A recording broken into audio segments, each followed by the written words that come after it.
Hey, what's up guys, aarava here, and welcome back to an episode of my F1 2021 My Team Career Mode. Episode number 53 today for the Singapore Grand Prix in Season 3. If you guys did miss the previous one at the Italian Grand Prix, a washout race there with so much rain, literally lightning indicated in that race. 8 DNFs, 2 safety cars, then be sure to go check that one out before you see this one. That was quite an important one of getting ourselves back on track, bouncing back from that very tough race we had only 2 races ago around Spa, where we lost out big time to our main championship rival Lando Norris. The Italian Grand Prix was one where we had to kind of at least prove that we can beat him again in the race and get a couple of points off him, but we've still got a mountain to climb in terms of, we've only got 4 rounds left of this season, and in career mode terms, we've got quite a sizable gap to Lando Norris in the Drivers' Championship. 16 points separate us in the Drivers' Championship, and that wouldn't be maybe a tall order if it wasn't for the fact that Lando has been so consistent. I mean, the lowest he's finished has been the Hungarian Grand Prix. I'm actually only just realizing now, looking at this actual table of the results this season, that is actually bulletproof in terms of, in terms of a career mode where we've had so many crazy races where there've been, people DNFing left, right, and center, some mental races with rain, safety cars that can catch people out, and you take a look at other big names in the championship, both Ferrari cars have had their fair share of bad luck, DNFs, or just poor results. The same, obviously, for the other teams, Mercedes, Red Bull, Alpine, all flagging at some points in the season, more so, some more than others. Fernando Alonso there, 5 DNFs in a row, and there's 6 in total as he DNF'd out the Italian Grand Prix with a mistake, but Lando's always been there, even when we have not, Canada obviously being a massive flashpoint, but the Belgium Grand Prix, where he went on to win it, we were only scoring 2 points, and that makes a massive difference. So, it is tough. It is tough. 4 rounds to go, 16 points. Mathematically, that's actually not that difficult if you think about it. If we were to go on and win a couple of these races and Lando came in only 2nd place, we'd still do a really good number of scoring 7 points on him, all those wins. But the thing is, it's not going to be as easy as, let's just go out there and win these Grand Prix, because we've got other competitors involved. Ferrari are now looking really quick. My own teammate, Mick Schumacher, is looking like he's recovered a little bit from that poor race we had at the Hungarian Grand Prix where he got caught out. So there's a lot of different variables being chucked at us at the end of this season. And in terms of the deck of cards and the opportunities, you got to say, maybe in a little way, it's kind of stacked against us. And, Lando is definitely in a much more comfortable position. It's a position I'd rather be in, of course. But, we're not going to give up. There's 4 rounds to go. It is the F1 game as well. So you never know what could happen. But before we get into the racing action, we go into the Singapore Grand Prix with some massive news that we got a little inkling of last episode in some emails. Okay, I need your attention. The tech regulations are changing. There's a risk some of our hard work will be undone, so we need to mitigate it. As soon as you can, I want you to look at the developments we have and tell us what areas you want to invest in protecting. So this is the big regulation change then for season number 4. The aerodynamics and chassis is going to get reset. We've got 24 parts on the aero, 21 parts on the chassis to try and, adapt. We've got to spend what is, each part is going to cost half the original price we paid to adapt it for next season. So we've got a decent amount of R&D points right now, 5.3k, and I'm going to be pushing hard now the remaining 4 races, doing the practice programs, trying to get as many R&D points as we can, and hopefully, Mick Schumacher is going to help me as well, and then we're just going to have to basically see how many points we have at the end of the season and try and do our best to maybe tactically pick which ones we're going to adapt. I doubt we're going to be able to adapt everything, so we are going to take a hit. It's about, whether we can take less of a hit than the other teams. That's the, always the exciting thing with an R&D reset. You just don't know who's going to turn up and do better over the winter break, which is going to be massively exciting for that new season. But now, looking ahead to this race weekend, and I mentioned there, a lot of variables at play of making this difficult, 4 races to go, 16 points. Well, one of those variables is, we mentioned it last episode, we have to take a set of engine penalties. I was going to do it at Monza, but due to the heavy rain, I just thought there was no point. It was too risky. Whereas at Singapore, I actually go quite well around during this game. We've had some fantastic races where we have actually been further back and we've made our way through. And so with a clever strategy, maybe with a one-stop, I would say, compared to two stoppers in the top 10, I think we can recover quite well, to be honest. And with a fresh power unit as well, that's surely going to help us as well punch a hole in the air and get us down those straights and be able to make those moves. So we're going to take a full engine column penalty there, because we were going to have to take at least 3 parts, so we may as well take all of them and just do it all in one go, basically. So tactically doing that, and that should see us through to the end of this season. So it does mean that this qualifying session right here is a bit of a dud. To be honest, probably a good thing for us, because, well, what do you know? More rain involved. Honestly, I really hope we get a little bit less rain in Season 4, because it is a little bit ridiculous how much rain we've actually got in this one single season. But yeah, it's raining again here on Saturday. It's going to be apparently dry, though, for Sunday. There are, like, I think a 25% chance of some droplets on Sunday, so I did go out on Q1 and just did one little banker lap just to get a feel of the car in these conditions, just in case I need to, you know, get comfy with those very conditions in the middle of Sunday's Grand Prix. But hopefully the rain stays away for the Grand Prix, because I really hope, that'll be a lot better for us, of course. But so we know where we stand. It actually dried out at the end of Q1, so everyone went quicker on a set of soft compounded tires, but it doesn't matter. We're at the back of the grid. That's where we know we are going to be. Unfortunately, on this game, we can't watch the rest of qualifying, so it's a big unknown of where my teammate's going to be, Schumacher, where the Ferrari's going to be, and more crucially, where is Lando Norris going to be in that papaya McLaren. Let's find out. Let's go to the grid and see what the task is at hand. Against the spectacular backdrop of the Singapore skyline, Formula One returns once again to do battle in what tends to become something of an endurance race, with the notorious sauna-like temperatures in the cockpit making for an extremely physically challenging Grand Prix. The Marina Bay Street Circuit then has 23 corners, 13 to the left and 10 to the right, taking us a total of 3.1 miles around the landmarks of downtown Singapore. An average lap speed around here, just 107 miles per hour. And as always, a man with plenty of racing experience joins me in the commentary box. Today it's Anthony Davidson. Tell me, Ant, you're no stranger to surviving the melee of Turn 1. So how do you keep out of trouble when there's so much going on around you? There are 3 main things to worry about there, Crofty: positioning, awareness and discipline. First, you have to put your car in a bit of space and make sure you have room to react to what the others are doing. Then you have to watch your mirrors and listen to the sounds around you to get a sense of where everyone is. And finally, just don't get too greedy. Just because a gap exists doesn't always mean you should go for it. With the race minutes away from starting, here's what today's grid rundown looks like. Mick Schumacher lines up on pole position, and it's Charles Leclerc in P2. Looking at the rest of today's grid, we have Sainz, Verstappen, George Russell and Fernando Alonso, Ocon, Bottas, Gasly and Lewis Hamilton, Ricciardo, Norris, Callum Ilott and Tsunoda, Stroll, Matsushita, Nikita Mazepin and Antonio Giovinazzi, Latifi, Joe, they've taken a grid penalty, Lundgaard and the owner driver. It's almost time for those 5 red lights to go out. Then let's see who can prevail today. Well, looks like we've got a small gift from the Formula One gods. I don't know what on earth happened in Q2 and Q3, but both McLarens were outside the top 10. Lando Norris in P12. We're in P22, of course. So, you know, there's 10 places in between us, but that's a lot better than, let's say, if he was on the front row or the second row of the grid. Our teammate, Mick Schumacher, ends up getting pole position, showing the car was pretty good around Singapore. I don't know, if there was more rain in Q2 and Q3, and that's maybe why the McLarens got caught out. Maybe it started raining, earlier or later in Q2 and they misjudged it, or whatever the case is. We've now got a better chance to maybe try and limit the damage. And I don't know, if we play this correctly and we have a really good race, maybe somehow even get ahead of Lando Norris. It's going to be tough, though, because he is, Mr. Consistent, it would seem, in this career mode. And that McLaren is pretty nifty, so even though I could catch him, I don't know if we could try and overtake him. We're going to have to see about that. But in terms of the strategy, well, it looks like Lando's going to start on the hard compound tyre and go for that one stop, but the kind of reverse, going on a hard tyre first, then going to the medium.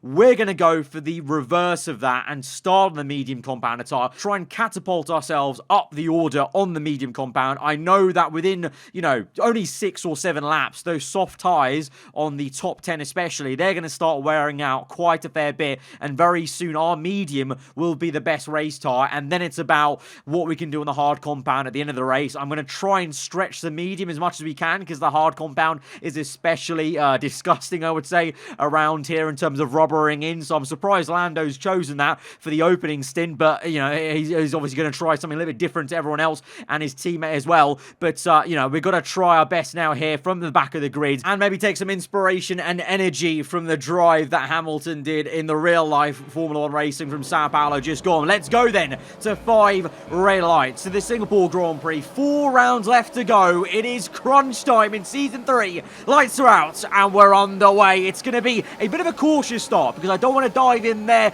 risk my front wing being chopped off, so nice and easy on the outside, trying to just open up this space, that pocket of space on the right-hand side right here to go around the outside of maybe 2 or 3 cars. Doesn't quite work as well as I wanted it to, as we've got Nikita Mazepin battling Nicholas Latifi up the road. Bit of a mobile chicane, these two battling, but we are going to slip it down the inside, get the job on the Alfa Romeo, and then try to see if we can get the Williams car maybe on the next corner. But these two really going at it either side of me there, the Alfa and the other Williams, Guan Yu Zhou, and we have to actually defend against them rather than attacking. So, trying my best to be as aggressive as possible, but unlike in real life, there's not a huge deficit from the top teams to the lower ones. These guys are a little bit closer to us than maybe Mercedes and Haas are in real life, of course. But we're going to try now overtake the Russian down the inside where the Singapore sling used to be, and we're now into P18 as we get into the hairpin. Giovinazzi ahead of us then, but let's look at a replay then, because we saw there briefly Leclerc into the lead. So off pole position, Mick Schumacher loses the lead into turn 1, and then meanwhile, we didn't really see too much of it, but I assume just because he was on the hard compound tyre versus others around him on at least the mediums, I think Lando Norris has actually lost positions. He's down from P12 to I think P15. As you look at the minimap there's that orange dot in the bottom left. I think if you count that, I think he is P15, so he's lost position. So right now, this has been quite favourable for us as we continue to make progress, trying to get the move on Giovinazzi, but he's really good under braking. Obviously medium compound versus the soft there, a little bit tricky, versus Matsushita should be a little bit of an easier fare as we dive round the outside. Easy does it, and we commit to the exit curb, and we're into P16, and right ahead of us then, a few seconds ahead, is Lando Norris. So this is actually looking really good right now. We could be at, not even lap 7 or 8 maybe if we're lucky, if we have enough pace, and we could be ahead of our championship rival. That is amazing as we now see, there's a massive crash from Valtteri Bottas, and there's cars coming at high speed, and Hamilton makes contact with Bottas. The two have collided. The two Mercedes cars have taken each other out. Bottas was backwards on the road, and that must have been the scariest sight for both Valtteri and Lewis. In the cockpit, the two Mercedes make a head-on collision. 2 or 3 other cars caught up in that ghosted. Tsunoda now retires ahead of us, so we're up into P12 now. Norris into P11 on the hard compound, so this could be quite supreme in terms of track position for us, but we do have a full course safety car, so others will pit under this safety car and gain that free pit stop. But Bottas, they're clouting the wall, and oh my goodness me, that is such a scary onboard. If you do not want to be in that, but look at that, you do not want to be in that position. That's the worst scenario ever if you're looking ahead, and Hamilton going at speed, I might add, through that corner, because I don't think he was aware of Bottas there, and then just seeing your teammate facing you, and you can't do anything but crash into him there. But like I said, a lot of people then using this safety car to pit under it. So we are now into second place. Lando leads the Grand Prix. Of course, myself and Lando have 1 stop left to make. Me onto hard tyres and Lando onto mediums a lot later on in this Grand Prix. But you've got Leclerc, who was leading, Schumacher in, Verstappen, everyone has got a free pit stop. So essentially now, everyone in this race now has 1 stop left. So they've technically technically had a free pit stop. Myself and Lando were always going to get into P1 and 2, I would assume, because we were the 2 highest one-stoppers in this Grand Prix. So really, the safety car, even though it seems like it's maybe helped us a bit in terms of getting the lead, in reality, we've actually lost the gap we would have built, if you get what I mean, with that extra pit stop everyone would have made. So this has not really worked out for myself and Lando as much as you would hope, but we're still there. We've still got the track position in first and second, and this is going to be a very juicy restart now between myself and our championship rival. And you know, I said it before, Mr. Consistent, again, we've ended up being at the front of the grid, even though both of us were down the order. As once again, the one stop at Singapore proving to be very overpowered, especially when you're in a car that's just quick enough to make even the harder compounds work, you know, just about. Obviously, we saw Lando was very slow at the start of the Grand Prix off the hard compound, so can we try and do anything on this restart? He goes early and catches us napping a little bit, and he's done really well, because I was going to say, is there half a chance to jump him immediately on the first lap when we've gone green because of that difference? The hard compound is so bad, it would seem, around Singapore, you know, that he lost 5 positions at the start of the Grand Prix, but no, he's jumped off really well. Kudos to him. I mean, you know, I can't really say much else about that. Caught me napping a little bit because we were waiting and waiting for him to bolt, but we've gone with him. We're still within half a second, so we're just going to keep the pressure going and see what we can do. Meanwhile, behind Leclerc, the previous race leader, going for a ballsy move on the inside of Lance Stroll, who's feeling very high and mighty right now. And P3 and the Aston Martin, they've had a horrendous season off the back of, you know, being in a title fight in Season 2. Stroll doing well so far, but Leclerc gets the job. He's looking so quick, Leclerc is. He's going to be a threat as well. Don't make a mistake about that. It's myself v Lando at the moment, but Leclerc will be joining us, I can guarantee you, especially on those fresher medium tyres. Maybe even Mick Schumacher as well, because you've got to remember, I've been on these mediums since lap number 8. Lando on a set of hard tyres, so they shouldn't be that worn out, but I don't think they're a very good compound, like I said. So let's see what we can do, though, before Leclerc catches us. He's within 1 second, but let's try and get Lando before the Ferrari catches us. But he's gone purple, Leclerc has, so I think it's pretty ominous in terms of the pace he's shown. But let's at least try and overtake our championship rival before he gets to us. We might have a good run here. DRS open. We're going to deploy ERS all the way down this straight. Gaining.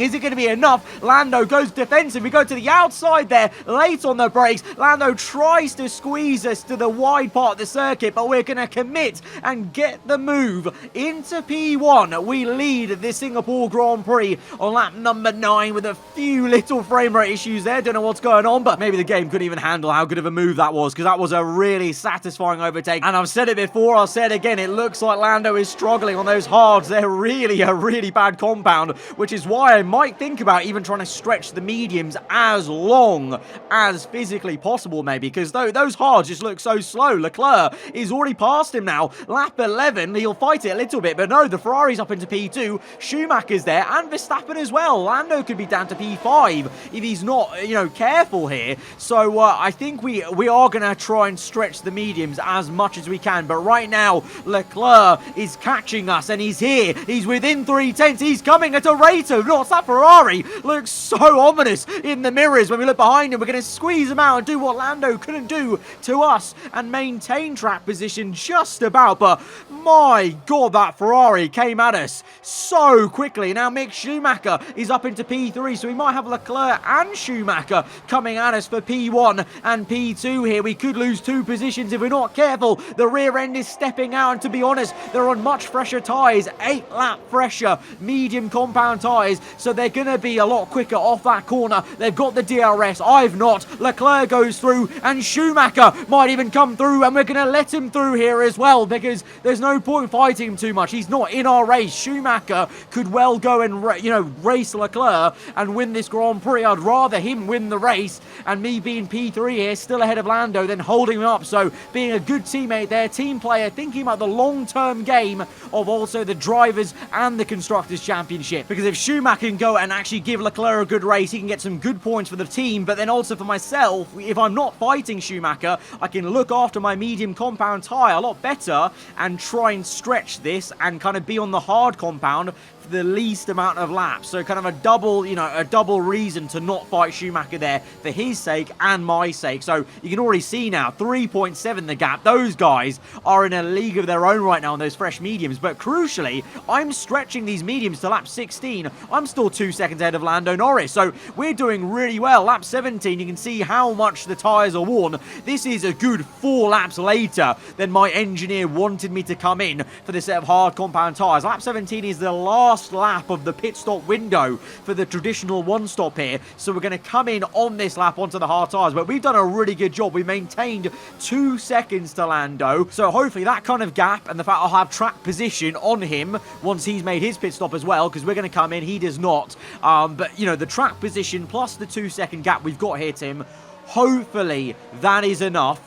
to maybe maintain the position ahead of him. Maybe our car will be a little bit better on the hard compound tyre compared to the McLaren, because, he did look very, very slow on the white wall tyres. Maybe our car's going to fare better on them. I don't know. We're going to have to find out right here, but I think we've done a really good job of, allowing Schumacher to go chase after Leclerc and then also keep up pace with the car, with our main rival behind us, despite being on such old mediums. I think we did a very good stint there, if I do say so myself. And we're immediately getting an inkling on lap number 19 then of how our car is faring on the hard compound. Surprise, surprise, not very well. The hard is literally universally just very poor around Singapore. Ricciardo, Lando's teammate, all over the back of me, and he goes for a kamikaze dive for the second time this season. He did it at Spa and caused a crash at turn 1. That time round, I saw it coming in the mirrors. I saw this flash of orange on the bottom left of that left mirror and just backed out that. I locked up on the front left to kind of avoid it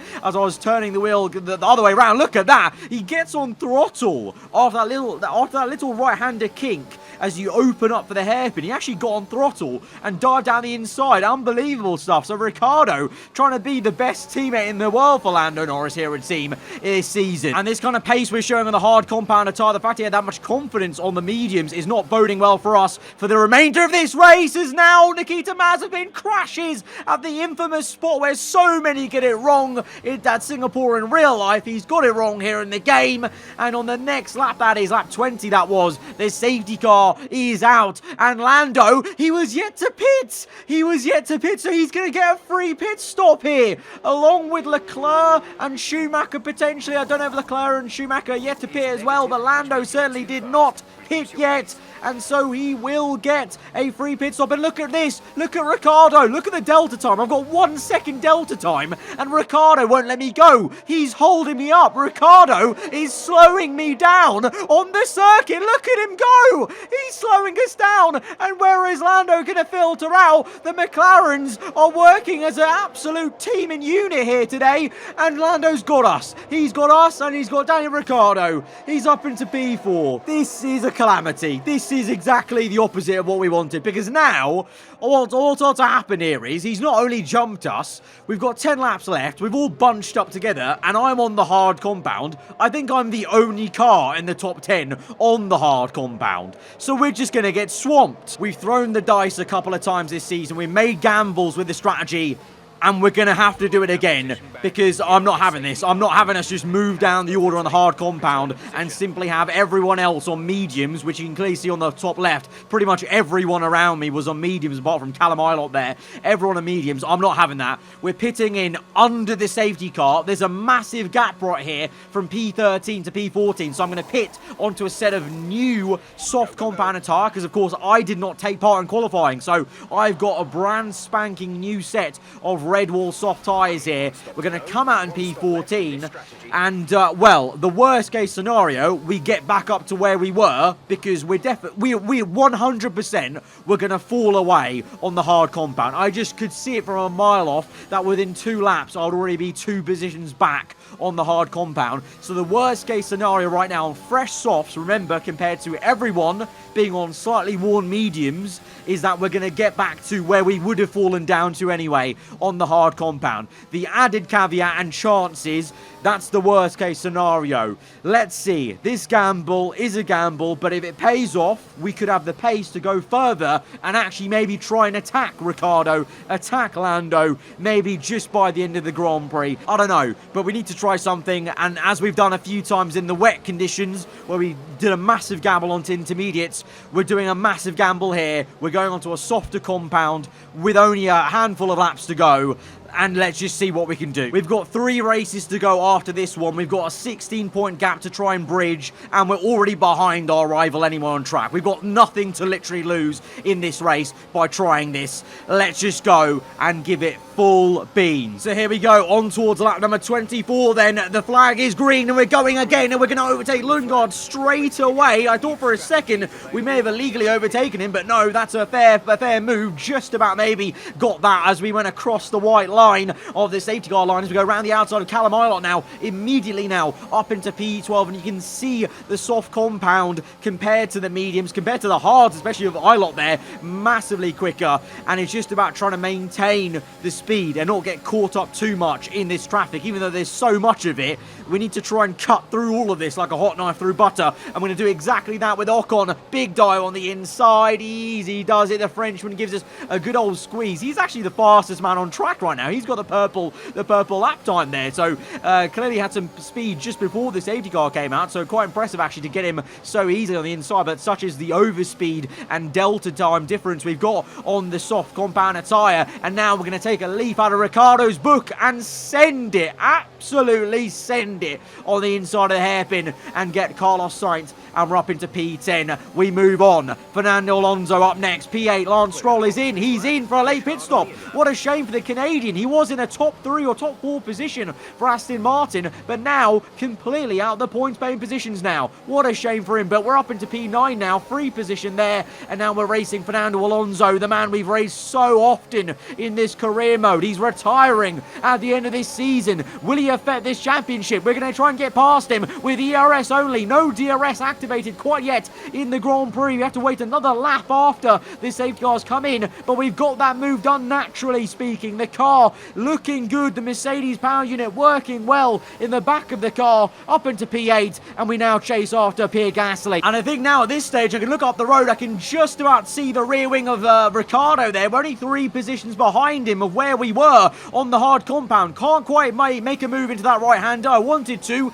on Gasly like we did to Mazepin earlier on in the Grand Prix, but instead we make a copycat move and lunge like the one we made on the Ferrari just then a lap before, and we're up into P7, and we get on the back of George Russell. Verstappen, Ricciardo's there, and then off in the distance is Lando Norris. This right now is working for us. I'm feeling really confident about this choice. I think we've made the correct choice. The hard compound was not going to allow us to race or even defend anything like this. As Russell goes defensive, we've set the purple first sector. DRS is now activated, using that to a good measure. Ooh, big wobble on the rear end as we're trying to go so aggressive. You can kind of tell I'm literally pushing the car to its limits, trying to get every single bit of performance out of it, and that means the rear end stepping out a little bit here and there. We're dancing the car around the streets of Singapore, and we're setting a personal best lap time now, closing up to Max Verstappen. Ricciardo now up next, so already this is a success, because I definitely believe we would have been a lot lower than this position if we had stayed on the hard compound tyre. So now we've got DRS open on Verstappen. He's got DRS as well,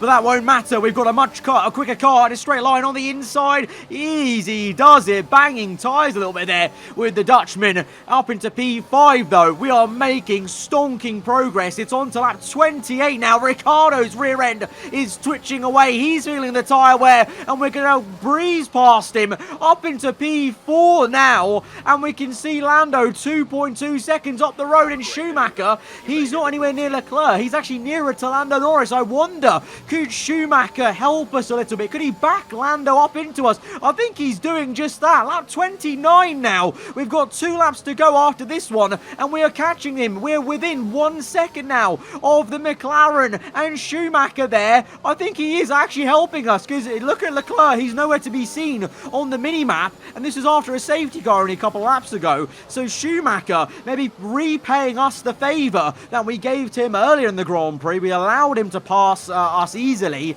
to maybe have a go at the Ferrari, but instead now Schumacher seeing he can help us here. On to the second last lap of the Grand Prix. We're within DRS, open the rear flap, deploy all the ERS down this straight, but it's just not enough. Just not enough on this lap, so we might have to wait until the last lap of the Grand Prix. The sparks are flying away ahead of us. Could we do this? Could we actually overtake Lando on the last lap of the Grand Prix? We started at the back of the grid, P22, Lando P12. We got ahead of him, then we got re-jumped by him. He got so lucky with the safety car, the second one that came out just as he was going to come in for the pit stop anyway. Ricciardo's helped him out. But now here we are, DRS open on the last lap of the Grand Prix. Could our teammate help us out? Lando closes up to Mick Schumacher. Schumacher blocks him in the middle and gives us the room on the outside. There's a big lock-up from the German. He blocks off Lando for a second time on the racing line. Opens up this space, opens up the door, and we've done it! We've done it! We've overtaken him! What a job Mick Schumacher has done! I literally would not have overtaken him if it wasn't for Mick Schumacher. He actively moved to the middle of the circuit in the brake zone to slow him down, opened up that pocket of space on the outside, and then did it for a second time on the next tighter right-hander, moved across to the racing line, blocked him off, boxed him off, and opened up the door for us to go down the inside. So whilst Leclerc will take all the glory today for Ferrari around Singapore, Schumacher has got to be my driver of the day personally. I don't know who's going to actually get it. It might even be me from last place on the grid, but I'm going to thank Mick Schumacher because, oh my God, that is the most helpful a teammate has ever been. AI teammates are never this useful. They never actively help you like that, but he literally physically moved across the circuit to block Lando off. It's like he knew. It's like he knew as we come through for the podium. Last place to the podium at the Singapore Grand Prix, and we managed to get a few more points over our championship rival from the back of the grid. That's the only thing I can ask for. From the back of the grid to get some points over him, that's all I can ask. What a great race it's been then. Another classic Singapore Grand Prix, and they've held on to take the checkered flag here today. Anthony Davidson, how do you think they were able to set themselves apart today? A reliable car, that was the most important factor here. This was a real battle of attrition, and you could tell those at the front were trying to find a balance between running their outright pace and taking care of the car to reach the end. And here we are, a team that is no stranger to the podium, taking their place on top once again.